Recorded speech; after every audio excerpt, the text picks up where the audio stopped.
guys. First of all, I wanted to say Happy New Year. Hope you guys had a good holiday season. Hope you guys had a good New Year's. 2017, there was a huge decline in the lack of my video activity, but I'm gonna change that this year. I'm gonna at least try to get back into what I used to do back in the day. Like, I was on top of things. I would be on top of all the albums coming out. I'd put up reviews as soon as I could, and I really worked hard. And I want to get back to that level. 2017 was kind of a slope. Um, but anyways, yeah. So there's more coming up this week. I've already recorded, worst songs of 2017. I do that every year. I recorded a few things. Just have to do some editing, and they should be up in the next week or so. But yeah, let's just jump into things here. Morbid Angel, Kingdom's Disdained.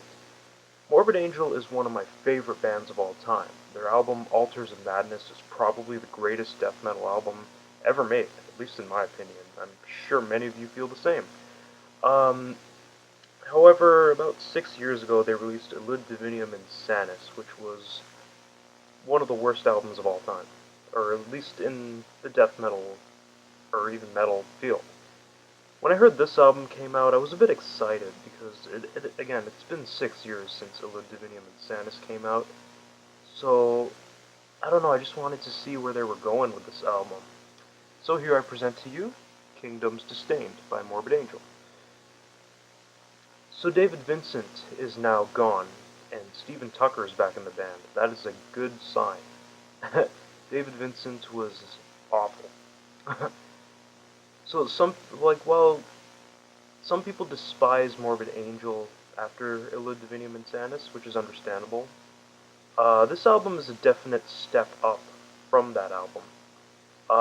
It definitely avoided stupid experimentation, and it stayed in the safe zone of Morbid Angel's signature sound.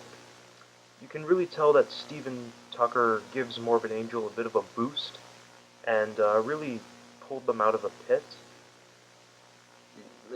The album overall definitely shows some recovery from the last album.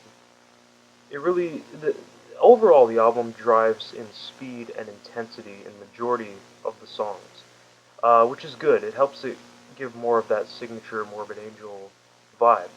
The riffs on this album and the guitar work is really well done. The album is honestly everything that Morbid Angel fans have been wanting for a long time. It's fucking brutal, and I'm so glad to see Morbid Angel going back to their roots. The lyricism is incredibly strong all around. I encourage you to not just listen to the music, but to focus on the lyrics as well. Um, Tucker does a really good job on the vocals. They're dark, they're shredding. It's awesome. This album really brought Morbid Angel back on the pedestal that they once stood on in the world of death metal. The only things I really struggle with when listening to this album, and the things I wasn't too crazy about, is a bit of the editing. The drums are a little too loud in the mixing, but whatever. It's not something I'm gonna bitch and complain about.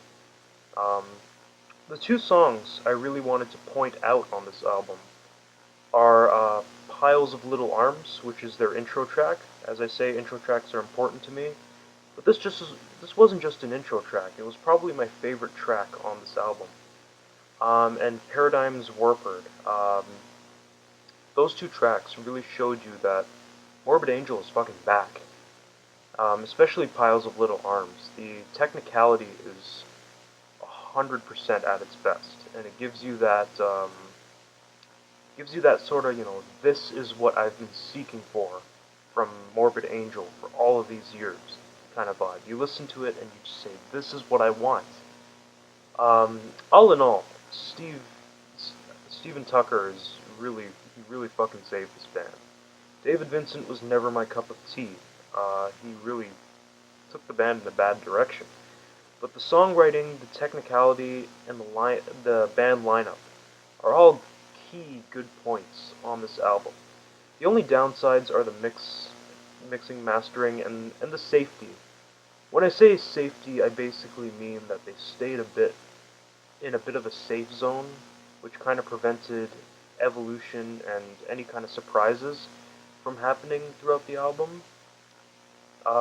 It's still a great album, and I can understand the safety because coming from their last album, they just wanted to take that first step in the back direction. They didn't want to, they wanted to just go back to their roots, and they didn't want to add any surprises because they were worried that they were gonna fuck up again.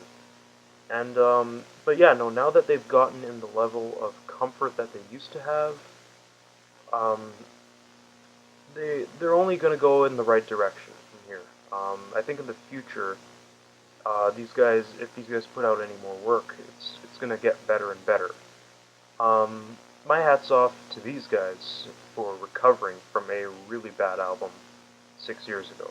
This album really showed, that like, fuck Illud Divinium Insanus, we are back in full force. And I really look forward to what they're gonna put out in the future. And yeah, I give this album an 8 out of 10. Thanks for watching.